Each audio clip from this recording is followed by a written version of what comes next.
Magandang araw mga ka-Express Info.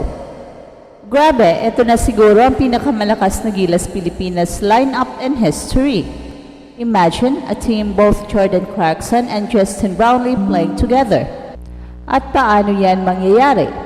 Well, alam ng lahat na si Jordan Clarkson ay isang legit Pinoy at gusto ring maglaro sa Gilas. Ang problema nga lang ay hanggang sa ngayon ay hindi pa rin siya binibigyan ng approval galing sa FIBA to play as local. Pero for the record, ay hindi pa rin nawawala ng pag-asa si JC na one day makakalaro siya sa Gilas bilang local player. At yan din ang gusto ng SBP at siguradong pati rin ni Coach Tim Cone. Well, sino ba ang aayaw sa isang katulad ni Jordan Clarkson, who is arguably the best Pinoy basketball player in the world? Sa trend ngayon ay marami nang nabibigyan ng approval ng FIBA na hindi natin inaasahan kahit nga wala man lang katiting na dugo ng bansang pinaglalaroan, yet they were considered as local. Kaya hindi pa rin tayo nawawalan ng pag-asa na one day ay makapaglaro muli si Jordan Clarkson, this time bilang local na, and in the process, si Justin Brownlee pa rin ang ating naturalized player, with Jordan Clarkson classified as local kung sakali man. Without a doubt, eto na ang pinakamalakas na Gilas lineup sa kasaysayan, and with Kai Sotto coming back also from injury, ay tiyak na napakalakas na ng Gilas. Imagine a first five with Jordan Clarkson, Justin Brownlee, AJ Edo, Kai Sotto, and Junmar Fajardo. For sure, kahit Australia ay kayang-kayang talunin ng lineup na ito. Well, yan ang ating pag-uusapan in this video. Pero bago yan ay meron muna tayong pag-giveaway. Hey, hey, hey! Attention mga kapatrol! Get ready for an epic giveaway! Once Express Info hits 150k subscribers, one lucky winner will win the incredible Oppo Reno 11F 5G smartphone. Here's how to join. Step 1. Subscribe to Express Info right now. Step 2. Like this video. Then step 3. Comment anything good and positive about our idol Kai Sotto. Super easy. Just subscribe, like, and comment. Grabe, mukhang ito na nga ang pinakamalakas na Gilas Pilipinas lineup sa kasaysayan. Isipin mo na lang isang team na kung saan magkakasama sina Jordan Clarkson at Justin Brownlee sa loob ng court. At kung mangyayari ito, siguradong ibang level ang magiging lakas ng ating pambansang kupunan. Alam naman ng lahat na si Jordan Clarkson ay isang legit Pinoy. Gusto rin niyang maglaro para sa Gilas Pilipinas, pero hanggang ngayon hindi pa rin siya nabibigyan ng FIBA ng approval para maglaro bilang local. Bagamat nakapaglaro na siya para sa Gilas sa ilang international tournaments, siya ay classified pa rin bilang naturalized player. Kaya hindi siya pwedeng magsama sa lineup na may iba pang naturalized player gaya ni Justin Brownlee. Pero para kay Jordan Clarkson, hindi pa tapos ang laban. Patuloy pa rin siyang umaasa, pati na rin ang Samahang Basketball ng Pilipinas o SBP na balang araw ay marirecognize siya ng FIBA bilang isang local player. At kung mangyayari ito, siguradong malaking kalamangan ito para sa ating team. Dahil ibig sabihin, maaari siyang maglaro ng sabay kay Justin Brownlee na kasalukuyang naturalized player ng Gilas. Walang duda, si Jordan Clarkson ang pinakamahusay na Pinoy basketball player sa buong mundo.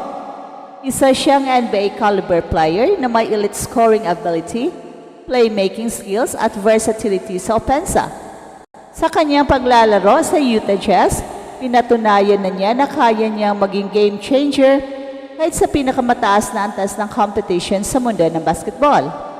At dahil dito, isang malaking bagay para sa Gilas Pilipinas kung tuluyan siya maklasify bilang local player.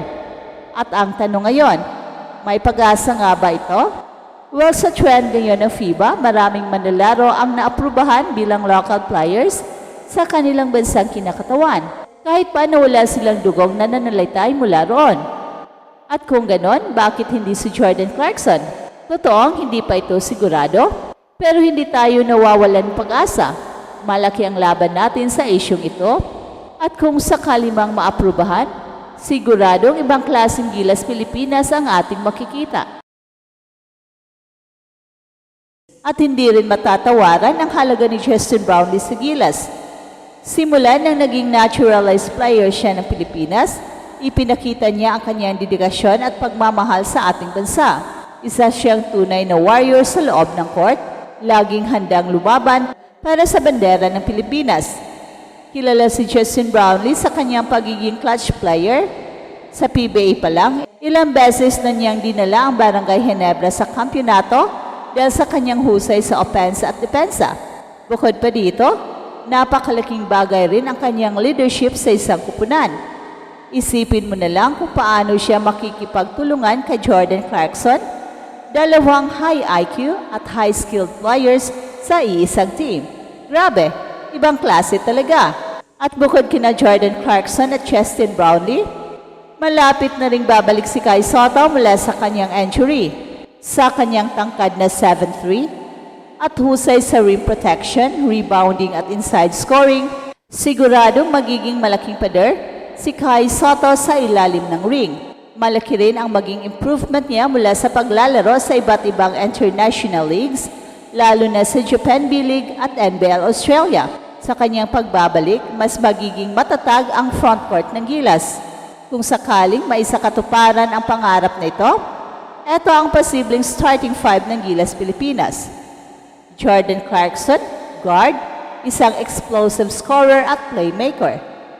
Justin Brownlee, forward, versatile na scorer at all-around player. AJ Edo, forward center, matibay sa depensa at may hustle sa loob ng court. Kai Sotto, center, isang rim protector at inside threat. Junmar Fajardo, center, isang dominating big man na may soft touch sa loob. So isipin mo na lang, may elite scoring at playmaking sa backcourt, may defensive anchor sa gitna, at may veteran presence sa loob. Malaking problema ito para sa kahit anong international team, kahit pa ang mga powerhouse squads, gaya ng Australia at South Korea. Ang Australia ay isa sa mga pinakamalalakas na team sa Asia-Pacific region at sa mga nakaraang taon, sila ang naging malaking hadlang para sa Gilas. Pero kung mabubuo ang lineup na ito, hindi malabong kayang tapatan ng Pilipinas ang Australia. Sa tamang chemistry, training at game plan, may chance tayong sumabay o baka nga matalo pa natin sila. Kung matutuloy ang tandem ni Jordan Clarkson at Justin Brownlee sa isang Gilas lineup, siguradong ibang antas ang mararating sa ating national team.